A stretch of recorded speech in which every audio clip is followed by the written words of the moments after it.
Welcome to Asian American Life. I'm Ernabel Demillo. The holidays are upon us, and New York City has so many cultural activities to offer. Topping our list is the Guggenheim Museum, where their latest exhibit features Korean experimental artists. We'll have more on that story coming up, but first here's a look at what's ahead on our show. Golden Screen, movies that made Asian America. Opera tenor Martin Bakari steals the spotlight. City Council member Shahana Hanif makes history in New York. Wine and dine, meet the master sommelier. This and more on Asian American Life. The Guggenheim is spotlighting only the young from South Korea. Our reporter, Susan Jhonel, takes us behind the scenes. A wide array of art forms, using a myriad of mediums, creates a window into the fascinating work of young South Korean artists in the 60s. At the Guggenheim's current exhibition showcasing a body of avant-garde work known as Korean experimental art. So this exhibition, Only the Young, Experimental Art in Korea, 1960s to 70s, is the first exhibition by a North American art institution that focuses on this kind of amazing period in Korean art history, looking at young artists who came of age in the decades following the Korean War. This groundbreaking artwork is a reflection of the changing social and political landscape in South Korea in the 1960s. This was a time of remarkable transformation in South Korea. We're talking economically, but also politically as well. So President Park Chung-hee comes into power with a coup d'etat in 1961 and then is elected president in 1963. Until he is assassinated in 1979, he slowly establishes an authoritarian regime. So the artists are responding to these kind of changes that are happening. But during this time, there's rapid modernization, rapid urbanization, so many changes that are happening in Korea that not only impacts the artist's practice, but their sense of self as well. Curator Kyung says you can see that reflected in the choice of materials the artists use. There are some artists who turned to neon lights, which was starting to light up the night skies of the city of Seoul that they're seeing in cafes and bars and restaurants.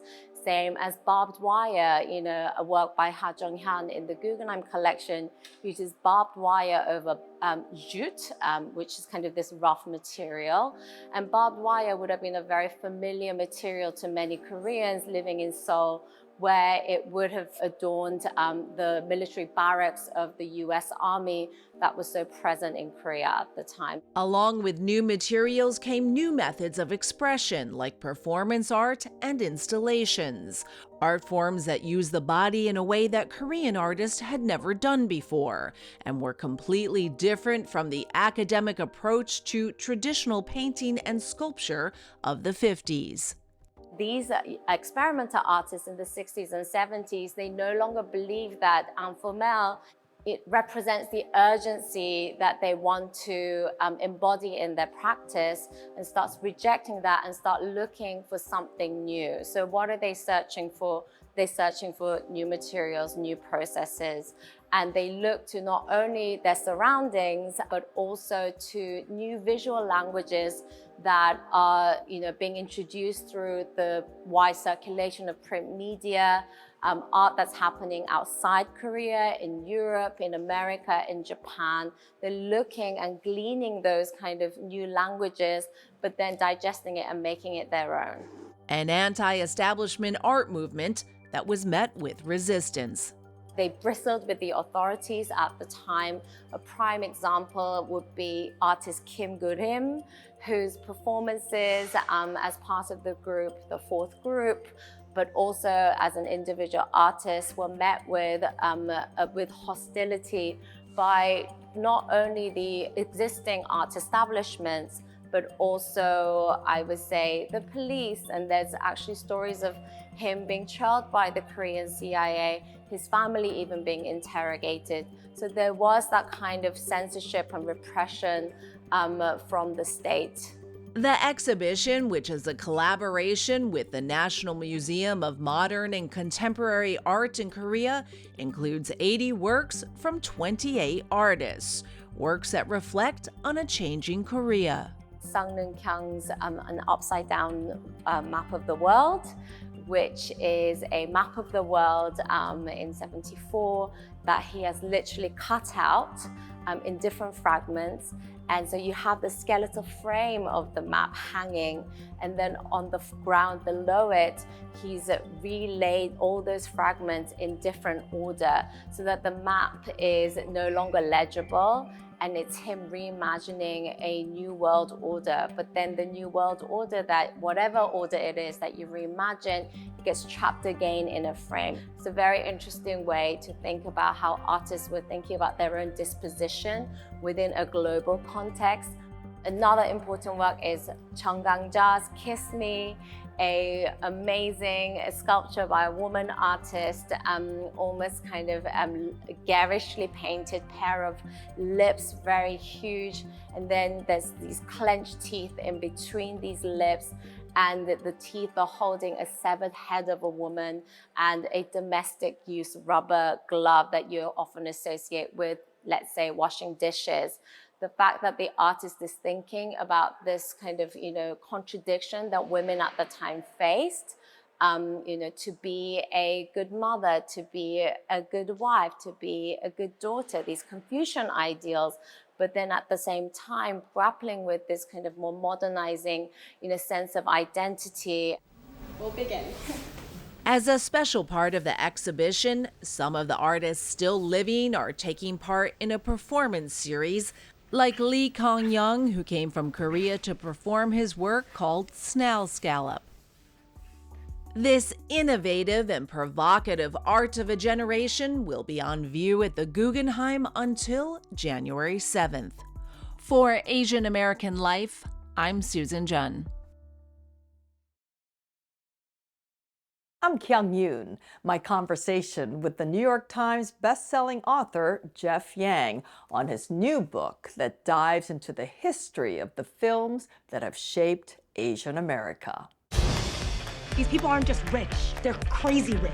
When Crazy Rich Asians shattered box office records in 2018 to become a global phenomenon and the highest grossing romantic comedy in a decade, it was a watershed moment for Asian representation in Hollywood.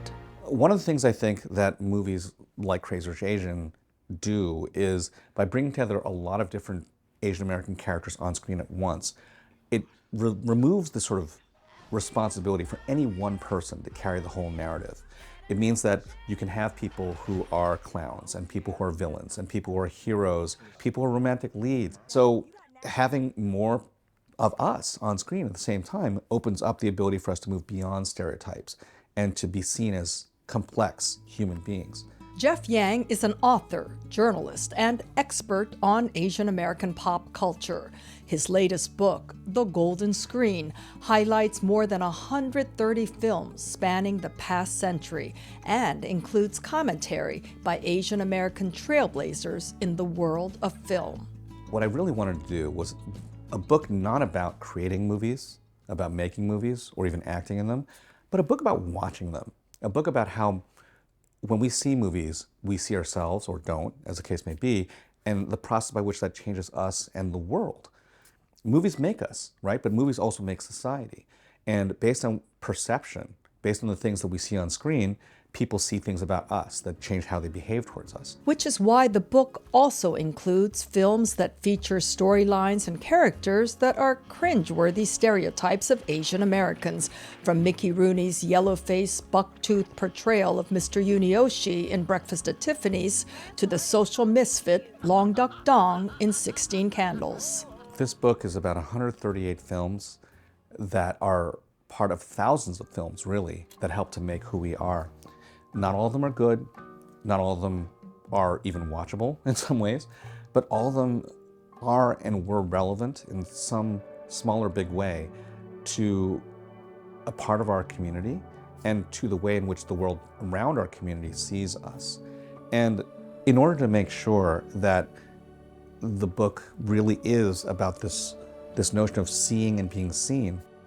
The Golden Screen doesn't lay out a chronological history of films. Instead, the chapters are organized around themes, with films about family, romance, gender identity, immigrant experiences, and more. The reason for that is because if you're looking at these films from the vantage point of audiences and how audiences are impacted by them, you need to think of them from the standpoint of what the films mean to us, right? Not just as 2-hour-long spectacles, but as a part of the world.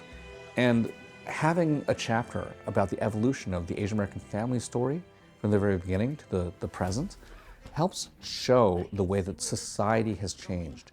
Society's views and values of Asian American life has changed. So I'd like to think that in a lot of ways, the book really is telling the story about our evolution as a people, and not just the evolution of our pictures. And Jeff Yang says we can expect to see even more authentic and diverse Asian American stories on the big screen. Stories that represent and celebrate people who may look like us, not simply as Asian Americans, but as humans. I'm Kyung for Asian American Life. Up next, meet Martin Bakari, who's embracing both his African and Filipino roots when he takes the opera stage with his golden tenor voice. Oh, let's go to Honey Brains. Martin Bakari and I met at Honey Brains, a fast casual cafe over honey tea, the perfect drink for an opera tenor preparing for not one, but 2 shows, including a performance at Carnegie Hall. Will you feel what I feel? What do you love about being an opera singer? Wow, I mean, that's a great question. There's so many things to love. I mean, you know, for starters, just being able to tell these amazing stories on the stage through this glorious music with my own voice. And what a voice he has. Hear my voice call back to you. It's hard to imagine that a young man with this voice didn't even know what opera was when he was a teenager. But one day his mom made him go see the famous 3 tenors, Placido Domingo, Jose Carreras, and Luciano Pavarotti.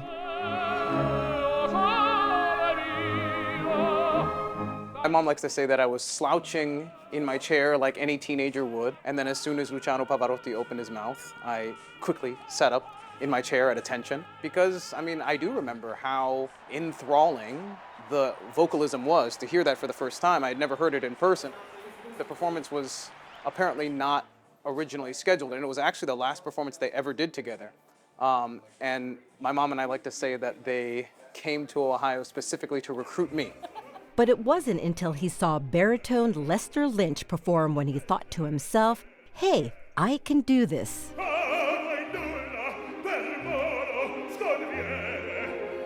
I didn't know that people like me sang opera, especially at the highest levels. So it certainly opened up my eyes and opened up my mind to the idea that, oh, you know, I don't necessarily want to do this, but if I wanted to, I could. There aren't many opera singers of color, especially on the biggest stages. According to a recent study, 70% of opera singers are white.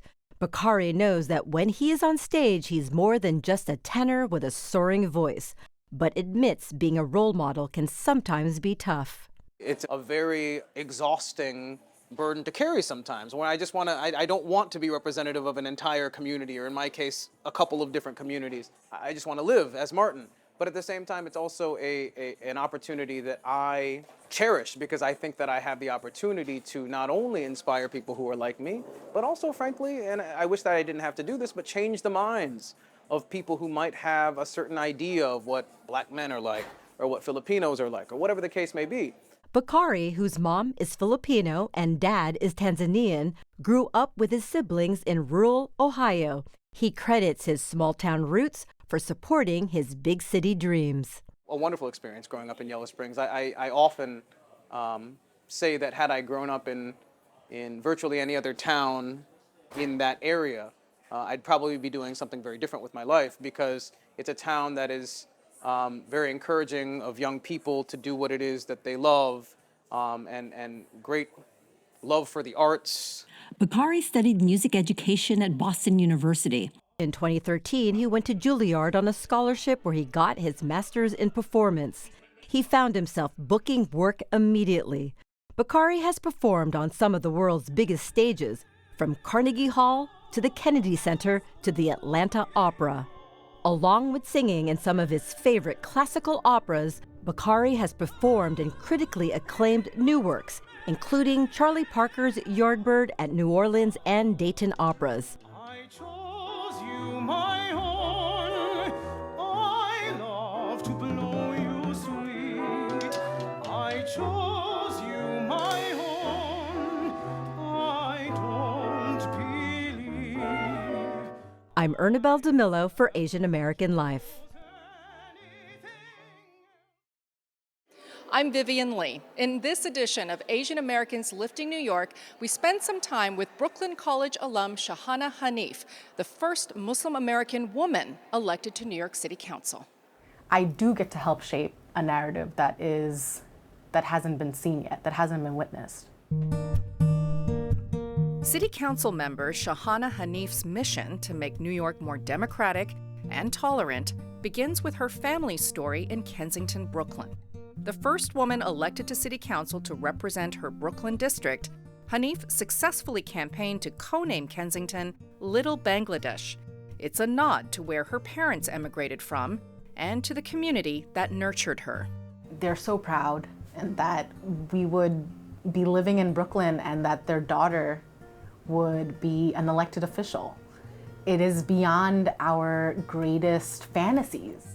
Hanif co-chairs the council's Progressive Caucus and chairs the council committee on immigration, now grappling with more than 100,000 migrants, many of them asylum seekers. The 30-day shelter limit for single adults and 60-day shelter limit for families is causing operational chaos and pushing vulnerable people out onto the streets. Improving systems designed by people for people began at Brooklyn College for Hanif, but with pre-med, not political science studies. Diagnosed with lupus at 17, Hanif pursued the sciences to learn more about the disease that strikes mostly women of color, but lupus eventually forced her to pivot. I could not continue pursuing the sciences because I was very sick. Within the first 2 years of undergrad, I had to get both of my hips replaced. I'm trying to figure out what to study. I remember reading the description of Intro to Women's Studies, and it just opened up an orbit for me. She graduated with a degree in Women's and Gender Studies. Dr. Sao Fong Ao, director of the Women's Center at Brooklyn College, was Hanif's mentor. And obviously she put in a lot of hard work, she tried really hard, and she's extremely a skillful organizer and conductor. And but she also see herself as someone who had stepped on anyone's shoulder to get to where she's at. That her success is based on many people's sacrifice and support. She never lost sight of that. I pursued running for council because I want to be a part of the leadership that builds a feminist, more representative democracy. A democracy that is anti-racist, and a democracy that isn't about catapulting one person to the top. Hanif was 10 when 9/11 happened. The Islamophobia that followed forever changed her, as she told the Associated Press in 2021. Being called a terrorist with my sister as we were walking to the mosque across the street, that has stayed in my body. And it's trauma that I'm holding. She was one of 2 council members to vote against a motion to designate April 29th as End Jew Hatred Day. Her reasons: those behind the bill did not embrace other identities, including the LGBTQ community and Palestinians. She has supported other motions to include religious tolerance education in schools, and part of her district is home to a sizable Orthodox Jewish community. Then October 7th happened. Hamas militants killed 1,400 Israelis and took more than 200 hostages. Israel responded by bombing the Gaza Strip. Hanif, who supports a two-state solution, was arrested weeks later while demonstrating for a ceasefire in Manhattan. I oppose dictatorships. I oppose the kinds of leaders who dominate, who show force and patriarchal qualities, and being able to build consensus, but also build consensus when there is much disagreement around conversations of foreign affairs like Israel-Palestine or Islamophobia and anti-Semitism or other forms of hate, and being challenged and being in a position to challenge has helped me sharpen the way in which I lead. Hanif was reelected on November 7th, when nearly all 51 New York City Council seats were on the ballot. She gets to continue helping overlooked groups access city funding. That's one of her favorite tasks as a council member, and to shape policy. But maybe her most pressing job now is keeping the conversation going. In the context of what we're witnessing in Israel and Palestine in particular, the Muslim representatives have a different responsibility on both hearing from our constituents who are of Israeli descent and the constituents who are Muslim or Palestinian, and that expectation isn't demanded of other elected leaders. So, but the beauty of this all is I get to do that. Despite it being a tough role, I accept that I get to do that. For Asian American Life, I'm Vivian Lee. He's just not one of the few Filipino sommeliers in the world. He works at one of the best restaurants in the world. And the leading industries magazine just named him Sommelier of the Year. So we smell first? Yeah. And what are we smelling? Smell if it smells good. Actually, it smells amazing. It smells amazing. I think the biggest misconception about sommeliers is that we're snobby people, which still we can be at times. But I think in general, this current era of sommeliers, at least in New York City, and to be frank, most of the United States that I've visited, are really humble, hardworking people who are geeks and are passionate about wine and where it's from and how it's made and who's making them. And they just want to tell that story. Jhonel Faelnar is a self-described wine geek with a story to tell, his own. In just 10 years, he went from wine aficionado to being crowned sommelier and beverage director of the year in 2023 by Wine Enthusiast. I was very shocked, if I'm being honest. It's not something that I'm necessarily kind of looking out for in terms of like awards or like a pat on the back, so to speak. But I recognize the gravity of these awards and what they also mean for the industry and also for our companies. And so it was definitely a happy moment for me. All modesty aside, Faelnar's ascent into the wine world was a quick one. When he moved to New York from Asia, he enrolled in the International Culinary Center in Soho. With his ICC certificate in hand, he got a job as sommelier at Nomad Restaurant. Then came New York's so-called Korean restaurant wave. Faelnar's wine journey just happened to coincide with the rise of elevated Korean dining. He's currently the beverage director of Naun Hospitality, the restaurant group helmed by the husband and wife team of Elia and JP Park, who are making waves in the culinary world. They are the force behind 3 of New York's finest Korean restaurants, Attaboy, Naro, and the 2 Michelin-starred Atomix, where we met Faelnar.